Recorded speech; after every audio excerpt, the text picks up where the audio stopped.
Masayang araw mga ka-PL. Nung isang araw, nung pagkakatalaga kay General Torre bilang bagong PNP chief ng pambansang pulisya, napakarami po sa ating mga kababayan ang pumalag. Tila hindi gusto na siya maging Chief PNP ng pambansang pulisya, mga kababayan. Kung ano-anong mga naging reaksyon ng ating mga kababayan o pagtutol sa ginawang pag-appoint ni Mr. President dito kay General Torre. Ayaw nga kasi nila na maging Chief PNP si General Torre. Ngayon, dito po sa naging pahayag ni General Torre, mga kababayan, naintindihan niya. Ayan. Alam niya na hindi mawawala itong mga basher. Pupuna sa kanyang pagkatalaga. Bote naman.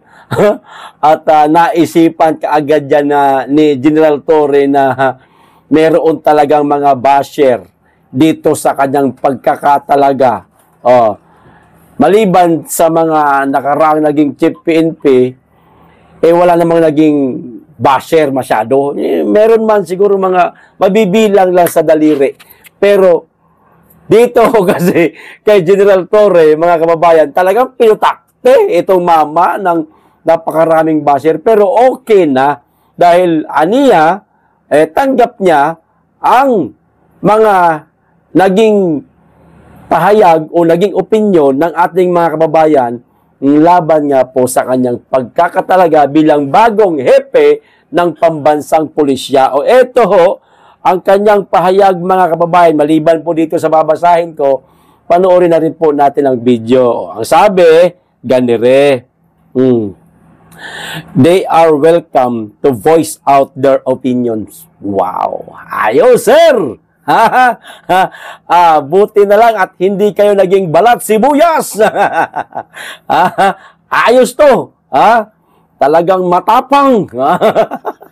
Ito na. Panoorin. Mamaya na video. Basahin ko muna to.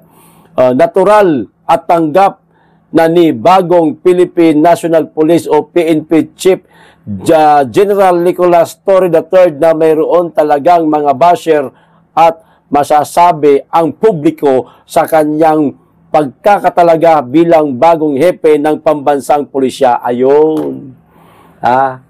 Matik na para sa kanya, mga kababayan, para dito kay General Torre na merong pupuna, ayan, at hindi magugustuhan ang pagkakatalaga sa kanya dahil siguro ito, mga kababayan, sa nangyaring KOJC siege, ayan, nakita ho yun ng ating mga kababayan, no?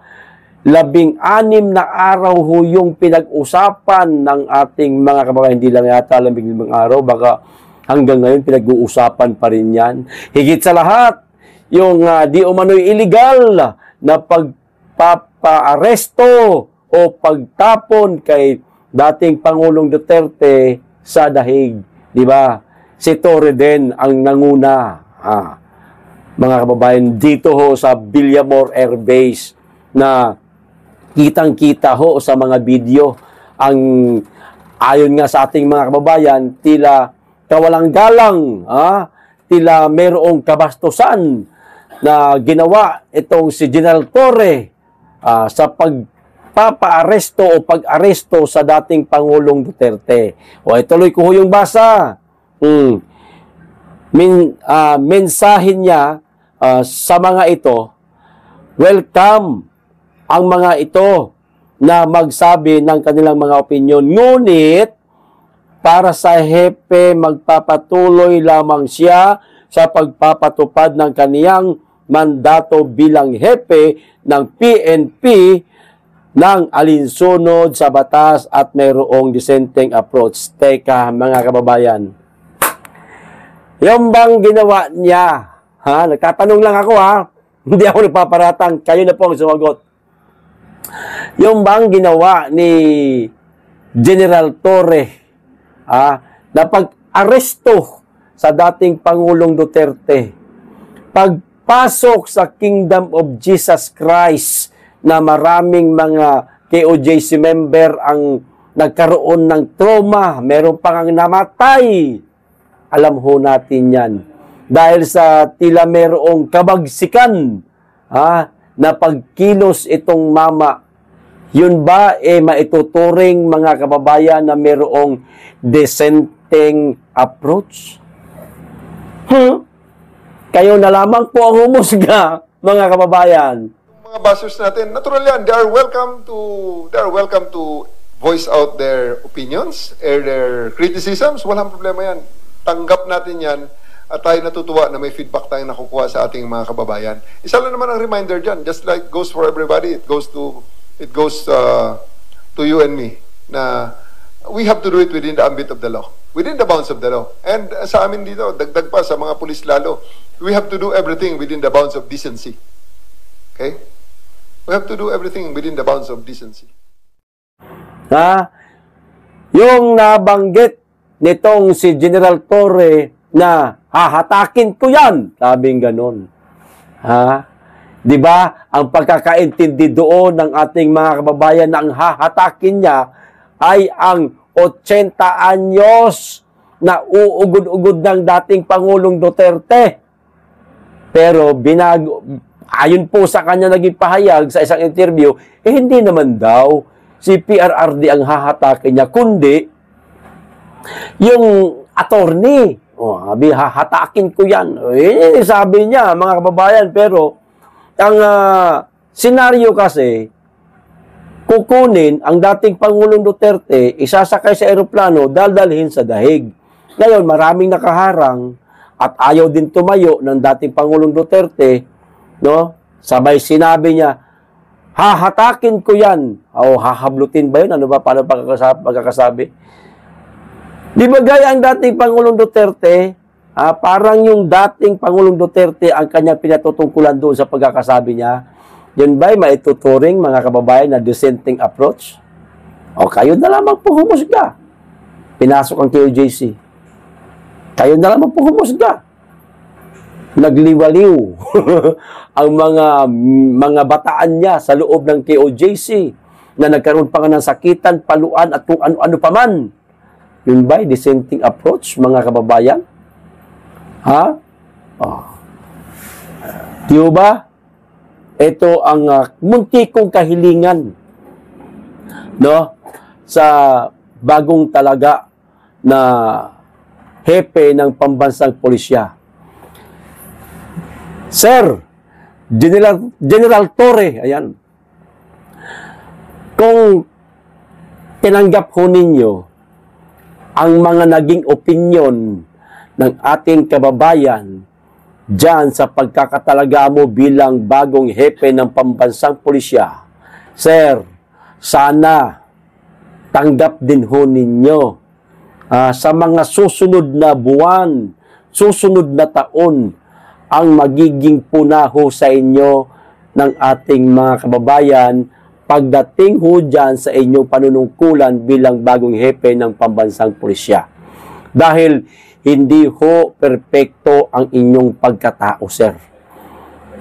Magkakaroon ho ng, sabihin natin, palpak o pagkukulang ang inyong pamumuno bilang bagong hepe. Makikita ho yan ng ating mga kababayan. Sigurado ho, General Torre, na meron ho silang magiging puna, opinyon. Sana ho, sir, wag po kayo maging balat sibuyas. Sana ho, sir, pakinggan ho ninyo ang magiging puna ho sa inyo ng ating mga kababayan. Katulad po nito, na marami hong pumuna. Ay, iba nga, ayaw nga pumayag na maging PNP chief kayo eh. Pero, tanggap nyo, hindi ho kayo naging balat sibuyas. Sana, pagdating ng araw, wag din po kayong maging balat sibuyas. Katulad na lamang po, sir, nitong sinabi mo na ano nga yung sinabi niya, sabi niya ho mga kababayan hindi na daw po sila kinakailangang hanapin o puntahan sa mga presinto, which is itong mga kapulisan nga. Dahil makikita na di umano ito sa lansangan. At tatawag lamang di umano, mga kababayan, sa 911, sa 3 minuto, di umano, darating at darating po itong mga kapulisan para rumisponde sa kung anumang mga insidenteng magaganap na itatawag sa 911. Ang tanong, magiging epektibo kaya ito, mga kababayan? Matutupad kaya itong sinasabi ni General Torre na sa 3 minuto, dadating ang pulisya o responder para tulungan itong tumawag sa 911. Mga kababayan, sa Metro Manila pa lang, lintik ho ang traffic. Tatawag ako ngayon. Napaka-traffic ho. Baka sa traffic pa lang, abuti na po ng kulang-kulang 1 oras bago makaresponde. Buti sana kung yung presinto nandyan lang sa gilid, katabi lang ng bahay, wala pang 3 minuto o baka 1 minuto pala, nariyan na yung mga pulis. Paano kung nagkataon na, alam niyo naman po, dito sa Kalakhang, Maynila, napakatindi ho ng traffic. Kung sa Davao nga, hindi naman matraffic. Bagamat nauna ho sa Davao City ang 911, hindi ho sinisigurado ng alkalde ng Davao, kung sino man ang alkalde ng Davao, sa mga nakaraang taon, mula nung magsimula itong 911 sa Davao, ang 3 minutes o 5 minutes man lang. Basta may dadating na 911 o responder. Walang sinabing ganyang pangako, katulad ng sinabi ni General Torre, mga kababayan, na 3 minutes lang daw. Paano yan, sir? Punain kayo sa mga bagay o sa mga sa mga pangyayari na yan. Hindi ho ba kayo magagalit sa tao? O nasaan yung sinabi ni General Torre na 3 minutes lang? Bakit ngayon mag-iisang oras na wala pa rin yung mga taga 911? Akala ko ba 3 minutes nandyan na pagkatapos tumawag, bakit 30 minutes na wala pa? O sana kung 30 minutes lang, mabot pa ng 1 oras. O punain ho kayo, ibalik ho sa inyo ng tao yan. Hindi ho ba kayo magagalit, sir? Kagaya po nitong pagpuna sa inyo ng ating mga kababayan dahil dyan sa pagkakatalaga ninyo. Nagtatanong lamang po, sir. Baka kasi hindi yan kasali sa mga sinabi mo. Baka kasi ang ibig nilang sabihin, mga kababayan, yung pagkakatalaga lang sa kanya. Paano naman itong mga pagkukulang, itong mga kapalpakan, siguradong meron pong magiging puna ang ating mga kababayan. Ang tanong, hindi kaya siya magagalit? Di ho ba? Kayo na pong humusga, mga kababayan. Hanggang dito lamang po. Maraming salamat. Mag-iingat kayong lagi at higit sa lahat, mahalin po natin ang Pilipinas.